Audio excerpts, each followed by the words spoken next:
চোর চুরি করতে যায় সেই চোরকে বিয়ে করে নিল দোকানদার। কি আজব একটি ঘটনা! এই ঘটনা বাংলাদেশে মনে হয় প্রথম ঘটলো। এ ধরনের ঘটনা কিন্তু হাস্যকর। ঘটনাটা কি হয়েছে এখন আপনাদেরকে সেই কথাটা বলি।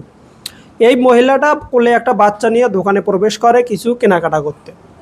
তো কেনাকাটা করতেছে, ঠিক সেই সময়ে এই মহিলাটা কিছু একটা চুরি করে নিয়ে নেয়। দোকানদার সেটা সিসি ক্যামেরা বা যেটাই হোক দেখতে পায়। তো দেখতে পেয়ে মহিলাটা ডাক দিয়ে মহিলাটার মনে কর অঙ্গি ভঙ্গিতে বোঝা গেল মহিলাটা চুরি করছে। তারপরে সে চোরের জিনিস তো বাই করা হলো। তা এখন এই দোকানদার এই মহিলাটাকে বলতেছে, তুমি কেন এই দোকানে এসে চুরি করছো?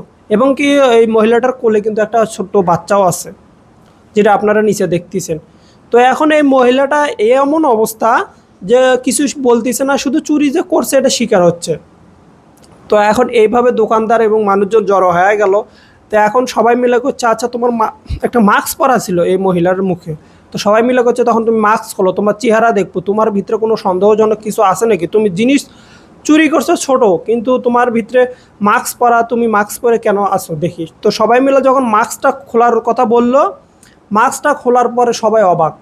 আরে এত সুন্দর একটা মহিলা বা এত সুন্দর একটা মেয়ে কিভাবে চুরি করলো? তো সবাই মিলে এখন বলতেছিল যে তুমি তো ভদ্র ঘরের মেয়ে, তোমার চেহারা শুরু দেখে মনে হয়, তাহলে তুমি চুরি কেন করলা? তখন এই মহিলাটা বলে বা মেয়েটা বলে যে আমার স্বামী বেঁচে ছিল, স্বামী মারা গেছে, মারা যাওয়ার পর আমার সংসারে অভাব অনটন দেখা দিছে, তাই আমি এই চুরি করতে বাধ্য হয়েছি অভাবের কারণে।